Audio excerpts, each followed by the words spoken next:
This vehicle you see right now is the best of this type of SPGs. That's pretty much what this whole video will be about. Even in those areas where vehicle stats don't shine, I'll tell you why it still can be better in certain situations. By the way, how do you call an SPG that is the best of them all? SPGG. Mid-tier tank destroyers that use big, high explosive rounds are very fun vehicles to play. I already played and made videos about some of them, but Japaneese Type 75 SPH is the best of them all. Do you know how I found that out? I asked someone who plays this howitzer, howitzer. This vehicle uses 155mm high explosive rounds. They have a lot of explosives and one-shot opponents the same way as they do when playing similar SPGs in other nations. The explosion breaks the thin roof and overpressures the whole crew compartment, resulting in one-shot kill. When comparing rounds between the vehicles, the biggest difference is the muzzle velocity, which on this vehicle is the slowest. The default round flies at 580 meters per second. It makes hitting distant targets with this SPG more difficult, but not significantly. It also could be seen as beneficial when shooting over the hills, since slow rounds allows you to hit targets without exposing yourself for enemy fire. Though it's very situational and most of the time muzzle velocity will be a downside. On a good note, unlike the other vehicles, this one can research faster rounds that fly at 720 meters per second, which now makes it one of the fastest howitzer rounds, slightly outperforming M109 and Soviet US-3M shells. But this faster round has less explosives, so despite aiming becomes easier, situations when the round fails to overpressure the enemies might increase. Maybe not by much, there are still plenty of explosives in this shell, but I don't want to risk it. For this reason, I was mostly using the slower default round, though it's still nice to have an option to fire something faster. And the last round is just like default, just with a proximity fuse. Absolutely nothing special about that, all similar SPGs have those with exactly the same 300 meters activation distance and 3 meters trigger radius. They are occasionally useful when engaging very squishy ground vehicles behind cover, but most of the time when one-shotting planes out of the sky. One of the most common features for such howitzers is a very long reload. Vast majority of them, like all M109s, Soviet and Chinese ones, with aced crew reload in 13.3 seconds. While this Japanese vehicle has an autoloader that loads another shell in 10 seconds, no matter your crew skills. It makes it one of the fastest shooting variant of all those howitzers. There are some vehicles that can shoot even faster, but all of them are placed at higher battle ratings. 10 seconds reload is great when compared to similar vehicles, but on average it will still take longer to reload than a regular tank of similar battle rating. But it's not necessarily a noticeable downside. Usually opponents get one-shotted anyway, there is no need to shoot them for the second time. And when I completely missed, which happened more than I would like, there is a good chance that they haven't seen where the shot came from. And as a last resort measure, there is always a high caliber machine gun that could be useful against some lighter vehicles if caught between reloads. The armor is almost non-existent and at first glance is the worst of all similar howitzers.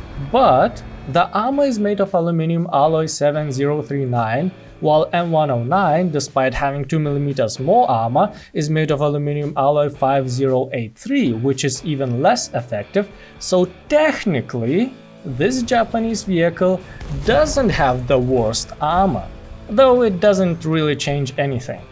It is still so thin that high caliber machine guns still can't penetrate any of those vehicles, and thick enough to activate most APHE fuses. Despite that, the survivability was good. There is a good chance that the engine in front will absorb most of the damage, and even if some crew members get knocked out, it can take a while to completely disable the vehicle, since there are 6 people inside.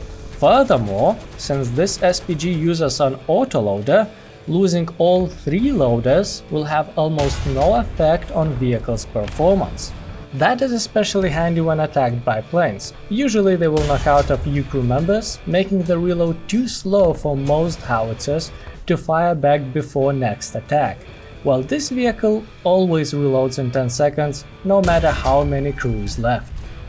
The mobility of this SPG is one of the worst, but again, technically, it could be the best of all howitzers depending on how you define mobility.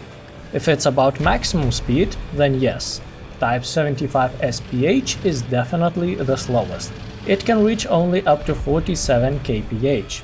So when moving long distances, probably it will take longer to reach the destination with this SPG. But if mobility is defined by engine power to mass ratio, it's the best. When moving only a short distance or uphill, where other howitzers don't have the opportunity to reach their maximum speed limits anyway, this vehicle will be the fastest because it has the best acceleration. And when it comes to reverse, this SPG will be the best no matter how you define mobility. Reverse is 19 kph, which is almost twice faster than M109's Soviet and Chinese counterparts. Similarly to all these howitzers I just mentioned, this vehicle also has slow turret rotation, somewhat bad guns depression, and good cannons elevation. There is still quite a big blind spot right above the vehicle, but enemy planes rarely try to use that to their advantage. This was one of the most effective SPGs at fighting planes, mostly because the autoloader allows to fire more rounds in the same amount of time. So it even can be taken instead of SPAA vehicles. Type 75 SPH is more universal than most dedicated SPAAs that struggle when fighting tanks. And this ability to deal with all kinds of enemies is especially useful when respawning mid-battle, when there are already planes in the sky. It's better to clear the sky as much as possible before moving forward to fight tanks. Otherwise, planes will be attacking this SPG with machine guns, and oftentimes in the worst possible moment. In arcade, the battle rating increases by 1 step up to 6.7, and you will meet much more heavy tanks, which are more difficult to damage. But despite that, if the shot is placed correctly, enemies are getting one-shotted anyway. The aiming cross doesn't always display the penetration correctly. You can damage a tank even if it's red, so you cannot rely on its color. But it is still useful because it shows how much the projectile drops over distance, so you can comfortably use the slowest round with the biggest amount of explosives. Even if the distance is too big for the aiming cross to appear, or the enemy is behind a hill, the name tags still display distance information, so it's hard to miss in this game mode. At the same time, players that can see each other's name tags through obstacles will shoot through trees and fences, while this vehicle does not have such ability. When I had to shoot through the foliage, I had to keep in mind that there is a chance that my rounds will not always reach the enemies. This vehicle has unusual gameplay thanks to high explosive rounds, which already brings some diversity into monotonic grind. Also, it's effective and even universal. It performs great against ground and air targets, so you will always find a use for it. There is no reason to not use it when researching Japanese tech tree. I would rate Type 75 SPH 9 fishing reels for tanks out of 10. It's one of the best howitzers of similar type because of its superior rate of fire. When all other vehicle features are more or less the same, the one who fires more usually gets the best result.